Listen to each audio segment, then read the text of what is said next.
말씀을 드리고 싶습니다. 첫째, 저는 당장 오늘 밤이거든요.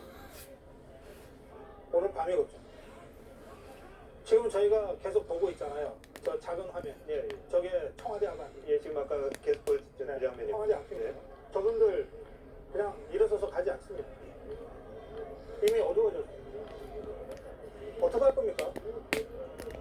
뭐 자기 발로 왔으니까 알아서 가겠지. 정부가 그럴 수 있으니까. 100만 명 넘는 국민이 광화문에 모였습니다. 그리고 정치적 요구를 한 겁니다. 조국 구속하라. 그리고 대통령 퇴진하라. 이렇게 정치적 요구를 했습니다. 그런데 선두에 섰던 35명, 물론 경찰이 연행할 이유가 있어서 연행했겠죠. 네네. 우리가 내용을 모릅니다. 그런데 그 연행했다는 사실만으로 저분들이 매우 격앙될 수 있습니다. 어떡할 겁니까? 제가 수습 안 할 겁니까? 저는 당장 오늘 밤이거든요. 네. 나라 걱정이 전에 오늘 밤이거든요. 저는 그래서 예. 경찰이 이 집회를 준비하고 추진한 예. 그 책임자들이 있지 않습니까? 네네. 정광훈 목사를 비롯한 책임자들이 있잖아요. 예. 한국당의 이 지도부가 있잖아요. 예, 예.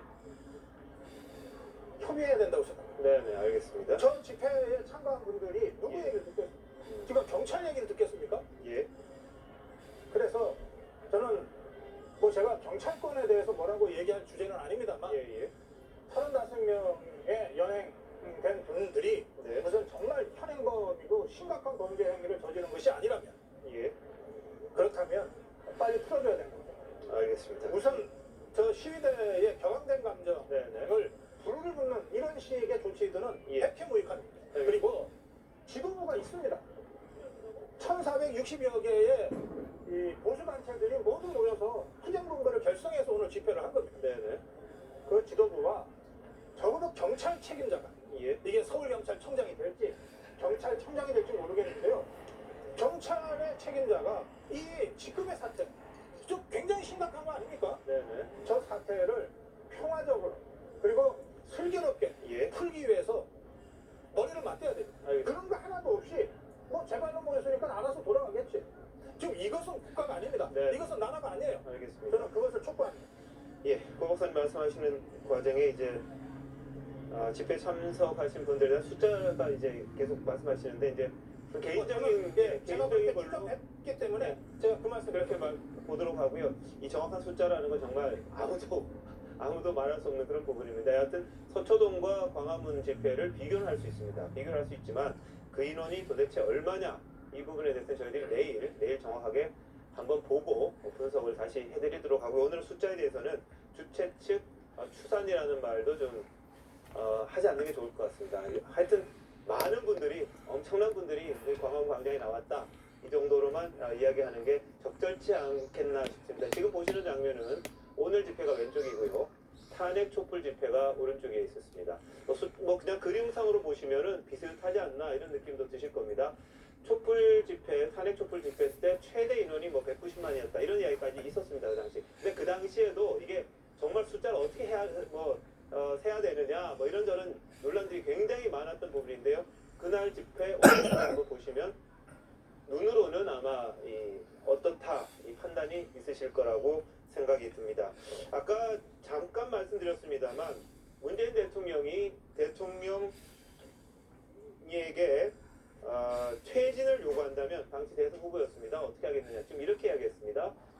오늘 구호가 서정욱 변호사님 조국 장관 퇴진이었다가 이게 문 대통령에 대한 것까지 더 커져버렸거든요. 지금 이 말이 나왔단 말이죠. 문 대통령 나와서 끝장 토론에서 하는 설득을 하겠다 이렇게 이야기했는데 어떻게 보십니까? 그렇죠. 이게 조적조라는 말이 있잖아요. 그 조국 장관의 적도 조국이다. 저는 이 문재인 대통령도 과거에 본인의 말에 책임을 져야 된다. 이게 그걸 떠나서라도 뭐 숫자는 이게 말하면 안 되지만 예. 이 정도의 국민이 요구하면 예. 응답을 해야 돼. 그게 민주주의 아닙니까? 왜 네. 자꾸 이게 내일 뭐 반응합니까?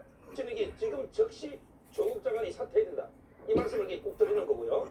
그 다음에 그 서초 검찰 개혁을 하는데 결국 이 검찰 개혁은 여러 가지가 있지만 네. 가장 중요한 거는 이게 그 살아있는 권력도 그들에게 철저하게 조사할 수 있는 예. 정치적인 중립 이게 네. 가장 중요한 검찰 개혁입니다. 알겠습니다. 따라서 이게 저는 뭐 서초역 그 집회 요구도 다르지 않지만 네. 지금이라도 이게 청와대가 응답을 해서 예. 조국 장관은 검찰 개혁을 위해서라도 우리에게 사퇴해야 된다 이 말씀을 드립니다. 자, 본과장님 어떠세요? 문재인 대통령 측근에서 이제 보좌하셨으니까 대통령 약속 잘 지키시잖아요.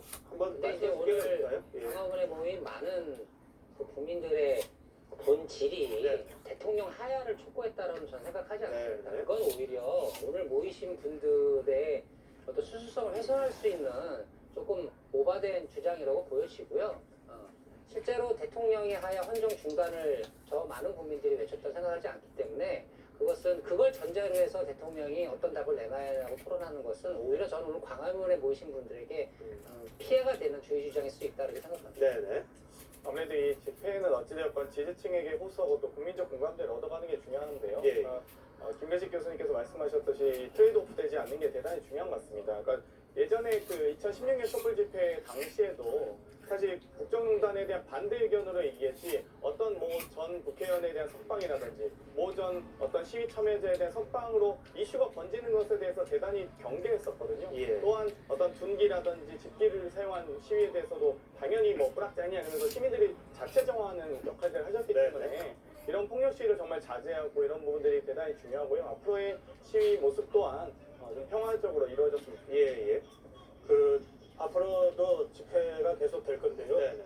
그것은 아까 제가 말씀드린 대로 이미 조국 장관 퇴진을 요구하는 그런 정도 수준의 국면이 아니게 됐기 때문에 제가 조국 장관이 이 집회를 보고 너무 놀라서 내일 또는 오늘 밤에 장관 사퇴를 선언해도 그래도 보수 진영의 집회는 계속될 겁니다. 왜? 예.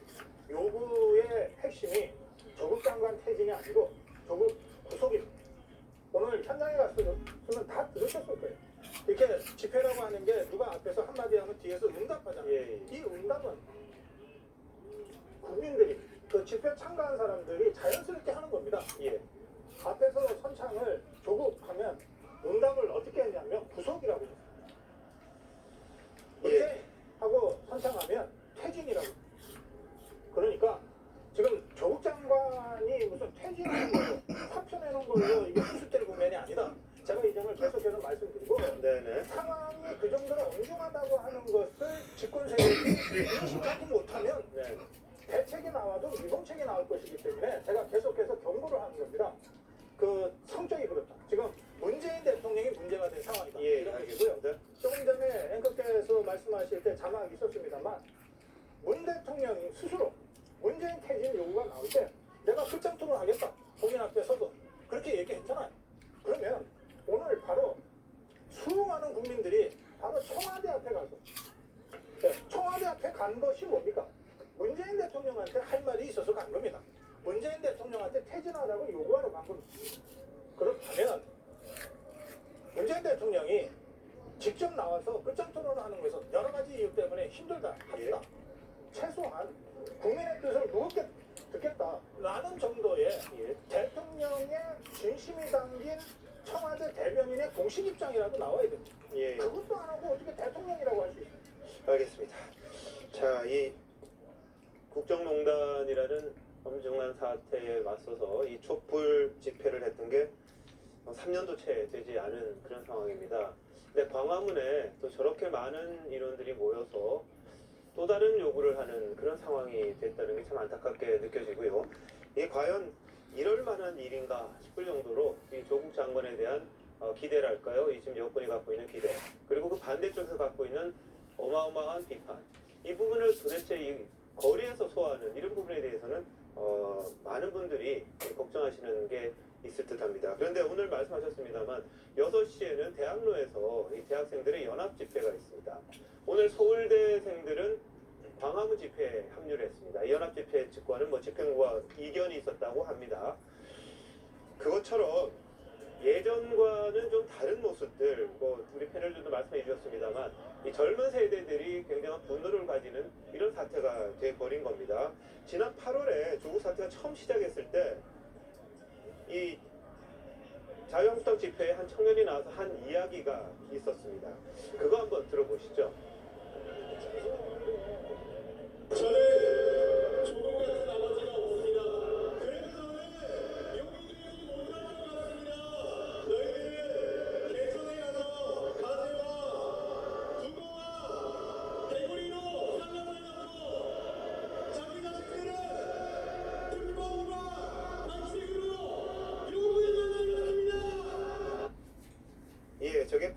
말이었습니다. 근데 지금 아직도 이 청년들의 마음은 씻기지가 않는 듯합니다. 연합 집회까지 열 정도로 대학생들의 생각이 그렇고요. 서울대생들이 저는 자유한국당 집회에 나와서 이렇게 연설하고 이 성악대가 노래를 하고 이런 모습을 못 봤던 것 같거든요. 김구식 교수님 그런 일이 좀 있었습니까 예전에? 오늘 집회 이전에도 이미 이제 조국 사태와 관련해서는 서울대, 고려대, 뭐 단국대, 부산대에서도 예. 집회들이 있었습니다. 촛불 집회가 있었습니다. 근데 오늘을 계기로 아까 제가 말씀드린 것처럼 드디어 이제 이 조국 사태의 이 정치적인 외연이 일반 중도층까지 좀 분노케 하고 거리로 예. 나오게 하는 그런 동력을 만들어냈다는 점에서 그런 문재인 대통령과 조국 장관이 뼈아프게 드러난다고 생각을 하고요. 그런 측면에서 그럼 이렇게까지 오게 된 여러 가지 이유가 있습니다만 이 사태는 사실은 초기에도 충분히 해결이 가능했던 사안입니다. 예. 첫 번째 기회가 있었죠. 조국 후보자를 법무부 장관 후보자로 지명했을 때 제기됐던 여러 가지 의혹과 특검과 반칙에 대한 분노의 여론에 대해서 조국 네. 장관이 스스로 사퇴했으면 여기까지 오지 않았을 겁니다. 그리고 지금까지도 문재인 정부 들어서 문재인 대통령이 장관급 임명해가지고 그 인사 검증 과정에서 도덕적인 논란, 거짓말 논란, 국민적 눈높이에 맞지 않는 논란을 통해서 스스로 사퇴한 분이 많습니다. 그렇다면 조국 후보자도 그렇게 했으면 여기까지 오지 않았을 겁니다. 그런데 여기까지 왔습니다. 그럼 저는 가장 큰 이유가 뭐냐면 대통령이 조국 장관을 스스로 자기 몸인 것처럼 일심동체처럼 끌고 왔다고 하는 저는 고집과 불통이 가장 크고요. 두 번째는 아까 얘기 나왔습니다만 그 과정에서 조국 찬반 논란 속에서 민주당과 현 집권 측 인사들이 아주 나서서 이 조국을 반대하는 대부분의 국민적 민심과는 동떨어지게 자극하는 발언들을 많이 했어요. 대표적인 게 유시민 이사장이죠. 그리고 집권 여당인 민주당의 중진 의원들이나 지도부 의원님들이 그런 이야기들을 많이 했습니다. 그러니까 이 사태가 마치 조국을 반대하는 문재인을 반대하는 것이고 조국을 반대하는 마치 집권 여당을 반대하는 것으로 정치시키는데 처음에 충분히 됐을 정도 그런 데까지 끌고 온 거 제가 볼 때 지금 청와대와 대통령과 집권 여당의 몫이었다고 생각합니다. 지금이라도 저는 아까 말씀드렸지만 지난 대통령 우리가 끌어내는 게 뭐 자랑스럽게 합니다만 별로 썩 좋지 않지 않습니까? 또 만약에 우리 국민들의 청난 민심으로 정말 이 민심의 파도에 휩쓸려 가는 꼴을 우리가 보고 싶지는 않습니다. 그렇기 때문에 지금이라도 청와대 대통령 집권당에서 배후 각성하는 모습 이걸로 정말 당당히 정치에 더 이상 하지 않는 모습 이렇게 가야만 그나마 우리가 문재인 정부가 촛불로 들어섰다 한다면 민심의 기울는 모습을 보여야 되지 않나 싶습니다. 알겠습니다. 네, 오늘 광화문 집회 현장에 인원들이 많이 몰리면서 이 5호선 광화문역은 무정차 통과를 했습니다. 그리고 일부 전화 통화와 문자 메시지가 안 되는 그런 경우도 있었다고 합니다. 그만큼 많은 분들이 모였다는 건데요. 이 광장 토요일 날은 또 서초동 앞에서 검찰개혁 관련 또 집회가 예정이 되어 있습니다. 이 세 대결, 숫자 대결 과연 바람직한지 한번 고민해봐야 될 것 같습니다. 자, 지금부터는 정경심 교수, 조국 장관 부인 관련 이야기로 넘어갑니다. 아까 속보로 전해드렸습니다만 지금 검찰청에서 8시간 정도 조사를 받던 정 교수가 건강 상태를 이유로 조사를 더 이상 받지 못하겠다 이렇게 이야기를 하는 것 같습니다. 그래서 검찰과 논의를 해서 아마 귀가한 걸로 지금 알려져 있는데요. 사회부 연결해서 지금 상황 어떤지 좀 알아보겠습니다. 김영 기자, 지금 상황 좀 알려주시죠. 네, 정경심 동양대 교수가 8시간 정도 검찰 조사를 받고 귀가 조치됐습니다. 이것은 사실은 검찰이 기자들에게 오후 5시 20분쯤에 정 교수가 건강 상태를 이유로 조사를 중단해 줄 것을 요청을 해서 귀가하게 했다. 이런 문자를 남겼습니다. 정 교수는 이날 비공개로 서초동 서울중앙지검 청사에 출석해서 오전 9시부터 조사를 받기 시작을 했고요. 정 교수의 요청으로 조사를 종료한 시간은 오후 5시에서 오후 5시 10분쯤으로 추측이 됩니다.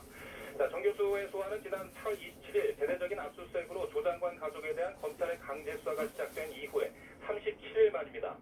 검찰은 정 교수를 대상으로 조사할 내용이 많기 때문에 추후에 다시 출석하라고 통보를 했다고 밝혔는데 언제 다시 출석하라고 했는지는 확인이 되지 않고 있습니다. 정 교수에 대한 조사 내용은 상당히 많은 것으로 전해지고 있습니다. 아시는 것처럼 사모펀드 문제랄지 그리고 표창장 관련 위조 의혹이랄지 여러 가지 의혹들을 갖고 있습니다.